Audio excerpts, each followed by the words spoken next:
Hey everyone, it's me, Jen, and I'm nothing if not intense. Spotlight this darn force investigation team report again. So, I've been up all night. I had this pretty good video, if I don't say so myself, in two parts. One on my iPad mini and one on my laptop.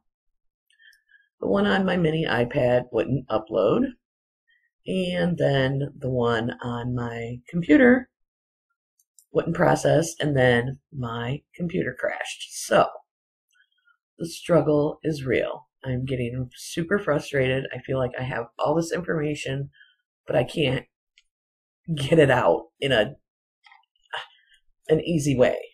It's ridiculous what I have to go through to put a video out. So, I'm just frustrated. I'm trying not to be bummy. Anyway, so I guess I'm just going to do a little something here about a few things that have been bothering me. And I know D. James was looking at some stuff again. Hey, D. James, what's up, brother? And the craziness with Jake and John, whatever his name is, Hoover.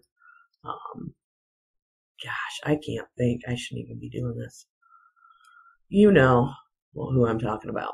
Anyway, I think I was never a huge fan of John Cullen. Never really caught that bandwagon. Always had just something that made me feel a little bit leery, and usually my gut's right. So I thought it was pretty wild on Jason's channel what they did. Jake kind of put the smack down on him, I think, and probably rightfully so, because who is this guy? Where'd he come from? And how does he know for certain that this is what happened? Little sketchy, if you ask me. So, like I said, I wasn't on the bandwagon before, so it doesn't bother me. And another thing I thought about is if what he's saying is so true, and because I've had commenters leave a link in my comments saying, you need to watch this. This is exactly what happened. I don't think maybe that's exactly what happened. Really don't. So, if he is doing a disinformation campaign, he's doing a pretty good job at it. And I think if his work had any really substantive value, or if he was on track, other than what they want him to do and be on track with, wouldn't YouTube be taking his stuff down? Have they taken any of his videos down ever? I don't know. I don't think so. Maybe, but it seems like the people that are on the right track, their stuff's getting scrubbed. So, Cullen, if they want to leave his stuff up, then that just gives me more weight to think that it's probably just a disinformation campaign. I could be wrong. I'm not saying, I don't choose to really watch it. I don't want to get into the fray of the theories of who orchestrated this, because honestly, I have no idea. And what I'm doing with all the radio traffic from 5 different command centers is probably not going to give me that answer. So I'm going to let the boys fight that one out. But it was pretty entertaining. It's bad, but it was. Charles Walton, that bums me out. I blame him for my obsession with this. He's the one that got me started thinking differently about things, because honestly, I was drinking the Kool-Aid. No doubt about it. So, a couple things that I want to talk about with this report. Remember when Doug Papa from the Boston Globe came out, I think it was around October 26th, really concerned that the Force Investigation Team had this case versus the Homicide Division, and how it got turned over to the Force Investigation Team. honestly, I don't think it ever got turned over. I think they were there from the get. Because if McDonald is getting called and he's there by 10:16 on October 1st, when did they have time to have any other division working on it? It was force investigation team, and then the warrants, the 3 warrants for Mandalay Bay, Reno, House, Mesquite, the van. If you look at the people that applied for those warrants, the officers, the affiants, they're all counterterrorism and Department of Homeland Security. So they were scared. They knew that they had a big old shitstorm on their hands. And in those warrants, they are actively looking for Mary Lou Danley. In one of them, it says she was checked, as they checked registration, Stephen Paddock checked in on the 29th, and Mary Lou Danley was registered to both rooms. Both rooms. Not just one, both. But that's when she came in on the 29th, or whatever. So I found that intriguing. They're concerned that she might be found at the Mesquite residence because with her being registered at the room, finding her player's card, and knowing that she has the same address, and she wasn't there at the hotel, but even Sheriff Lombardo said, we are looking for, excuse me, I'm sorry, I've been up all night, this is horrible.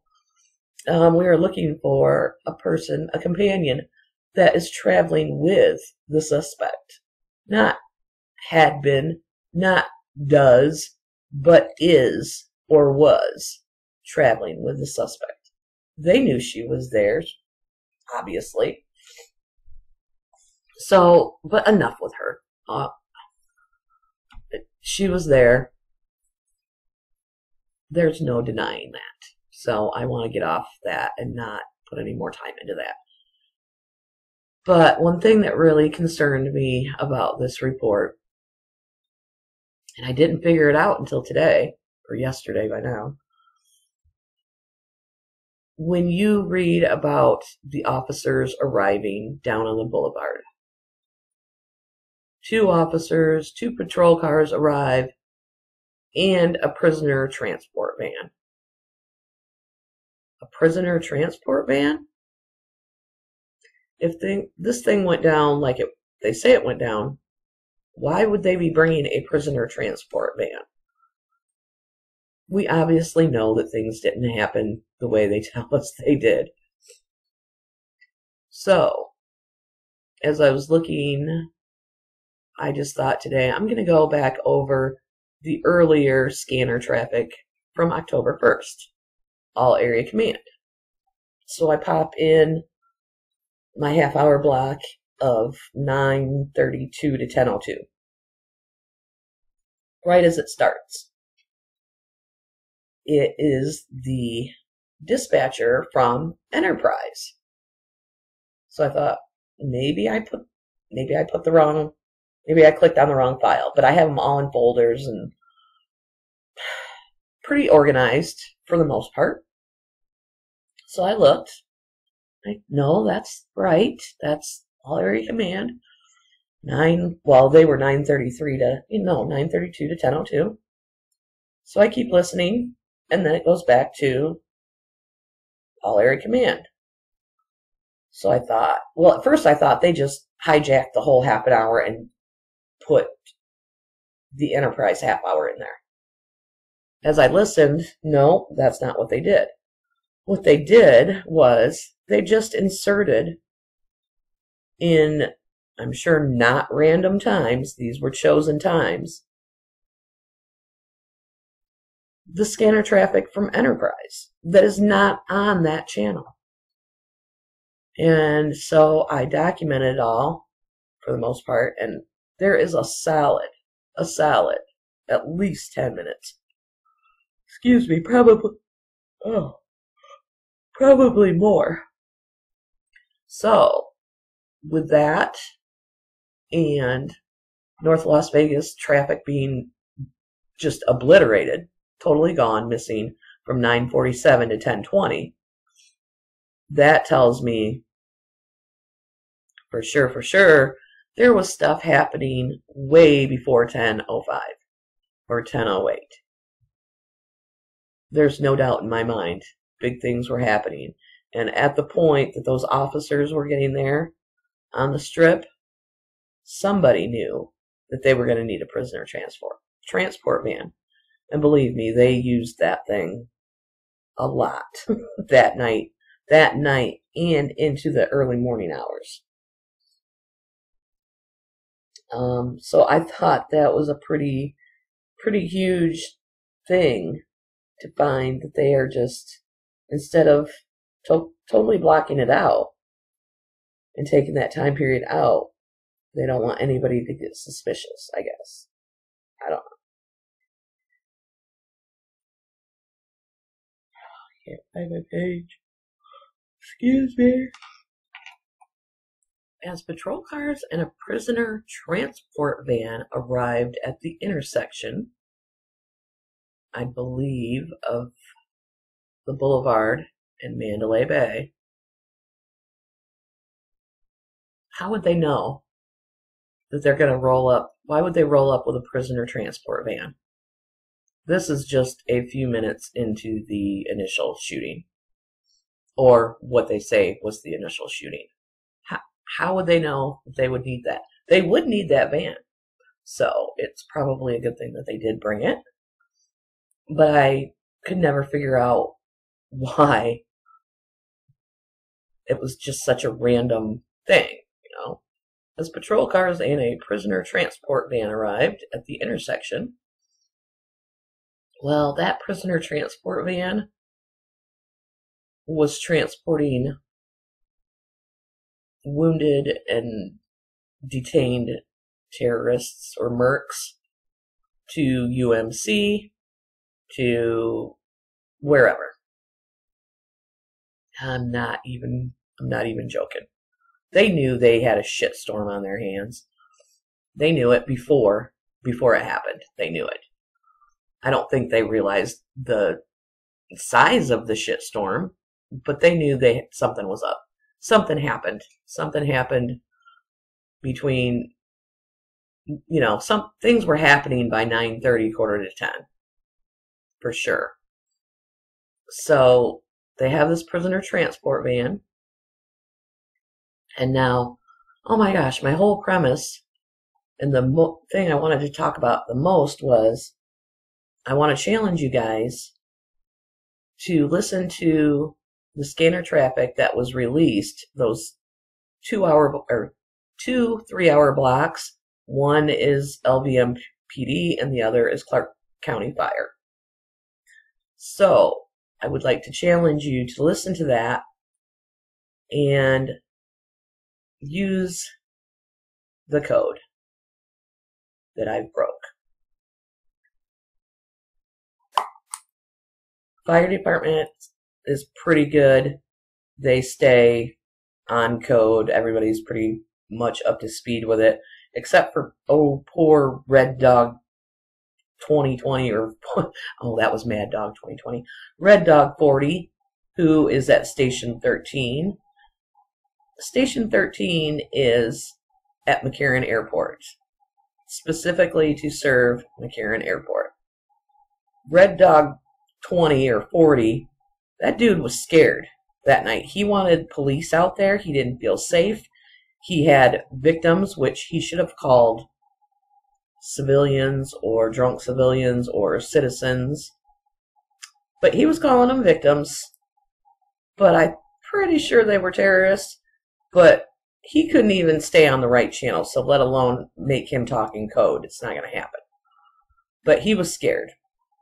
He was scared. So, aside from him, the fire department, every time you hear one of those guys say patient, insert the word mercenary or terrorist or gunman, however you may want to describe it, because that's what they were dealing with.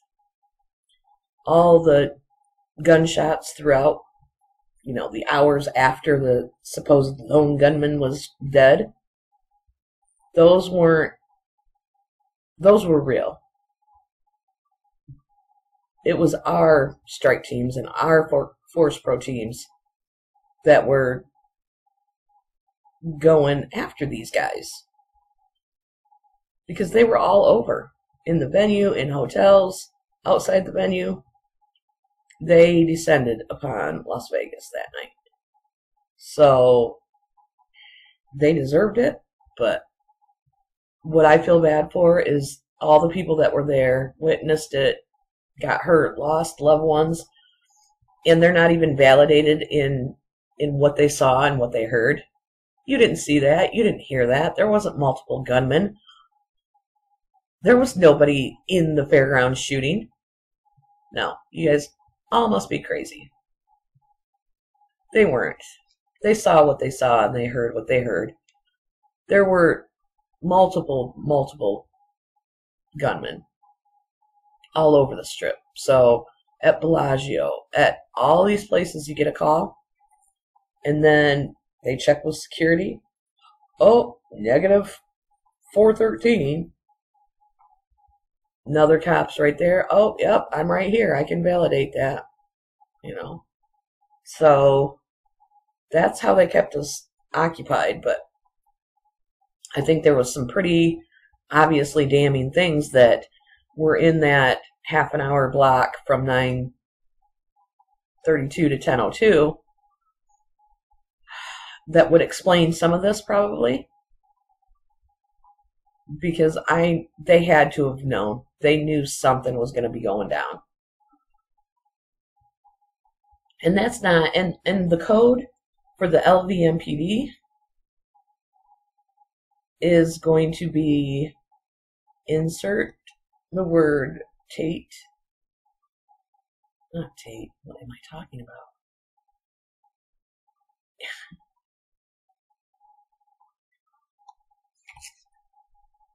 For the all area command, insert the word mercenary, gunman, shooter, whatever, in when they say civilian, drunk civilian, employee, anything employee related, any employee garage, employee this, employee that, that is code. So insert the word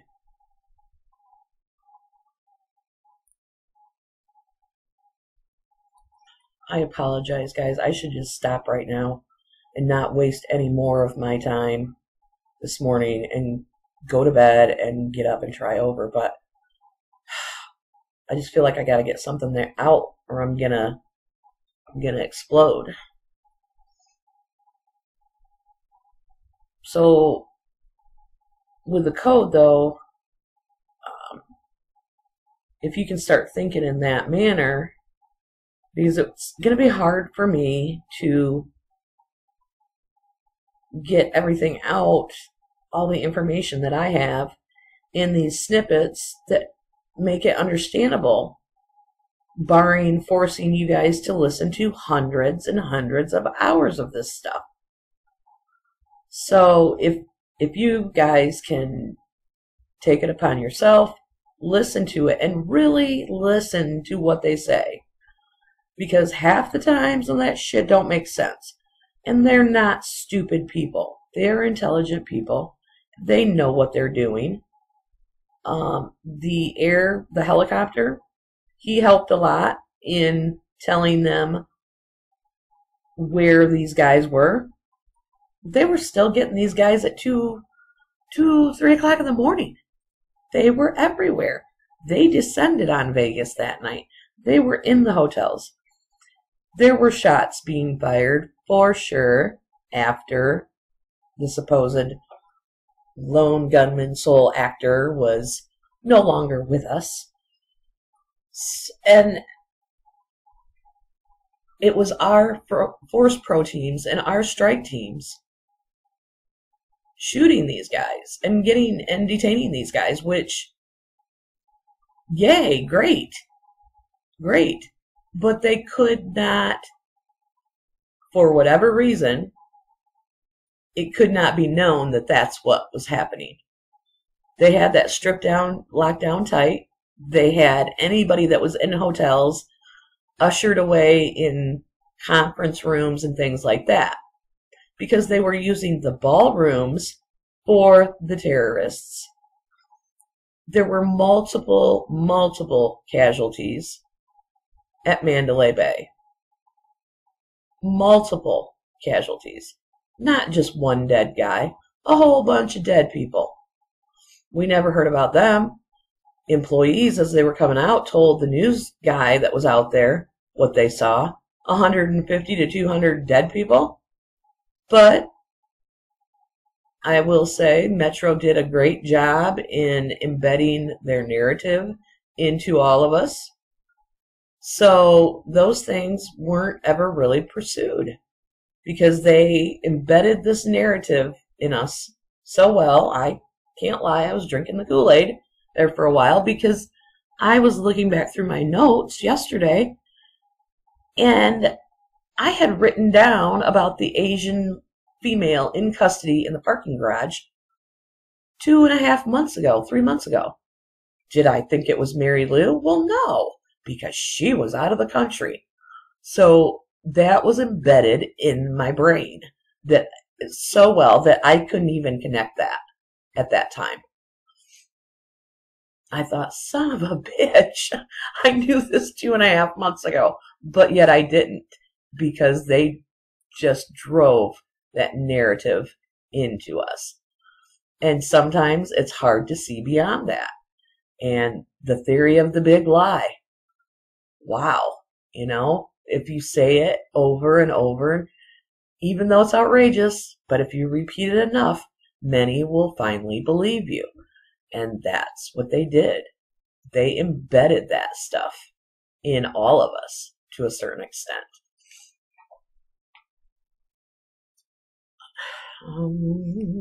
So if I could get your help, I'll leave the links. Just start listening to it and actually listening to it. LVMPD, you're going to be looking for citizens, drunk civilians, and employees. I probably already told you this. At one point, when they're talking about getting the artists off the bus, you know, the actual citizens, you pick things up like that, but not when you're just listening to it once or twice. You're just like, you know, wow, they still had, the scene wasn't secure still at 1 or 2 o'clock in the morning.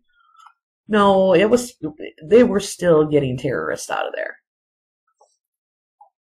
When the one officer says he's pinned down, him and another officer are pinned down with 40 to 50 civilians, I was like, okay, you know, on the east side, I believe, of the venue. On Enterprise, you hear the dispatch go, there's 2 officers pinned down with 40 to 50 subjects. So there you go. Those aren't just normal everyday people, subjects. Those are the bad guys. Those are the, you know, what's up with you people. So I struggle with the numbers that I'm hearing that were there that night, and I go back over and make sure that I'm hearing these things right and putting the code in correctly. And I come to the same conclusion. There was a shit ton of terrorists in town that night. And it took them all freaking night. It took them till 4:30, 5 o'clock in the morning to get them all under control. They were taking them to UMC. It was no accident. UMC was not, it was no accident that ambulances and people were getting turned away. It was not an accident. It was not a mistake. They were taking the terrorists there at first. That's where they had all the Henderson Boys stage, right by UMC, the strike pro teams, because they had all these guys in there. Eventually, somebody put a stop to that. They're like, he was pissed. He's like, no more. You cannot take any more to UMC. No more. That's it. He was pissed. A little while later, oh, UMC says they're, they have a lot of beds available and bring as many patients here as you can. Because they were holding them, a lot of them, in place. And once in a while they slip and say, well, we have 2 subjects sheltering in place. They locked them in a truck and, all sorts of crazy stuff. And so if you guys can listen to that, get in that frame of mind, it will make things easier when I want to get some information to you, and you'll be able to connect the dots. But nobody should have to listen, and nobody should listen to as much as I have listened to. However, I'm really, really beginning to piece it together. And I feel like it's almost a burden that I think I know all this. I feel comfortable that I'm interpreting it the right way, but I can't get it out to you guys in a very timely fashion. It takes ungodly amount of time for me to put anything together, and I don't think it should be that way. I don't know why this is so hard for me. I don't know if it's just my equipment or what. I don't know. But there's something that is like, oh my freaking hell. It's just staying up one whole night for a 10-minute video. That's BS. But upload, download, process this, process that. Oh, it's frustrating as shit. I know I'm forgetting a ton of stuff, but I don't want to make this video too long because it won't process and it will crash. And yeah, there's so much that I want to tell you guys. So maybe I'll just have to try to do it in small little pieces, and hopefully we can patch it all together. Thanks for your time. I apologize. I know I'm like, because I just need to go to bed. So, but like, share, subscribe, comment. If you want to be a douchebag, save your comment. Really don't want to deal with you. If you want to disagree with me and be respectful, I have no problem with that. And I know that I haven't even been answering my comments, and I apologize. It's just once I start doing that, then that's 4, 5, 6, 7 more hours, and I'm trying to piece together something to put out to you guys, and it's this whole cluster F, So anyway, I'm going to bed. It's morning for you. Good nighty night for me. Thanks, guys.